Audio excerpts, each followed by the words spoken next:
Patients who have been diagnosed with osteopenia or osteoporosis may also be taking a prescription drug that is actually causing bone loss or even bone death. Dr. Stephen Hotze with the Hotze Health and Wellness Center is here to help us understand this. Hi, how are you this morning? Good to see you, he Brenda. smiles at me and I forget everything I'm about to say. All right, let's talk about osteoporosis a little bit. Well, it comes from the Latin term osteo, which means bone, and porosis, which means porous. Osteopenia means thinning bone. Penia means thin, so it's a thin bone. And it all has to do with bone density, the weight of the bone over in a volume. So as we age, inevitably, our bones decrease in bone density. So it's a naturally occurring process. It's a natural occurring process, just like my hair falling out. In me, it's a natural occurring process. They call it a disease. You mean you didn't shave it off yourself? I didn't, no. I threatened to do that. I have. Or your wife threatened to. Yeah. But now, for women who have had children, they might see a little bit of escalation in their bone loss, right? Well, they can. When does bone loss occur? Bone loss occurs as a woman's natural occurring, and a man's hormones decline. Women develop osteopenia and osteoporosis much earlier than men do. And it's because their hormone, progesterone, which is the hormone of the last half of the menstrual cycle, declines. By the time they get about 35, it rapidly declines. I see. Now, if a woman takes birth control pills, she shuts down her natural occurring hormones, and she can have osteopenia and osteoporosis much earlier. At the Hotze Health and Wellness Center, we take everybody's bone density, and we see women coming in their 30s with osteoporosis, and they've been on birth control pills for 15 years. I was surprised that I have osteopenia, so I've been taking the calcium to supplement and get those bones stronger. Right, but more importantly than that, it's the progesterone. Because progesterone is the hormone that stimulates cells in the bones called osteoblasts to make new bone formation. Now, you were telling me there's a drug that actually causes bone deterioration? Right, well, conventional medical physicians will prescribe a preparation made by Merck called Fosamax. There's other drugs, Boniva, Actonel, and several other drugs that are bisphosphonates.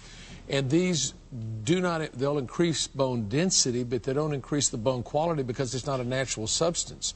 And so the bones can, in fact, they can remain brittle or easily broken, even though the density is stronger, but it's not a good bone because it's not made of the natural mineral products and organic products that are in the bone. Besides that, the side effects of these have come to light, and they're very serious.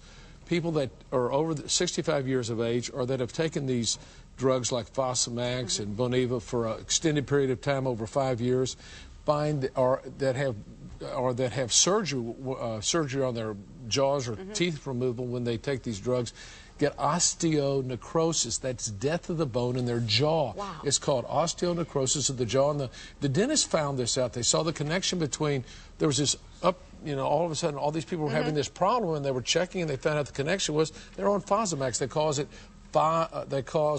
fuzzy jaw. So help me understand this. This Fosamax is for bone health, right? You're taking it to strengthen your bones. It's supposed to be. Now, I don't think it makes healthy bones. But that's what the people are taking it for. That's right. They promote that for that. And it's doing just the opposite in their jaw. In a percentage of patients, it does. It causes jaw death. This is why drugs are very dangerous, because even though they correct or tend to look like they correct one problem, they often create other problems on the other side. So what can you do? Okay, can you turn this around?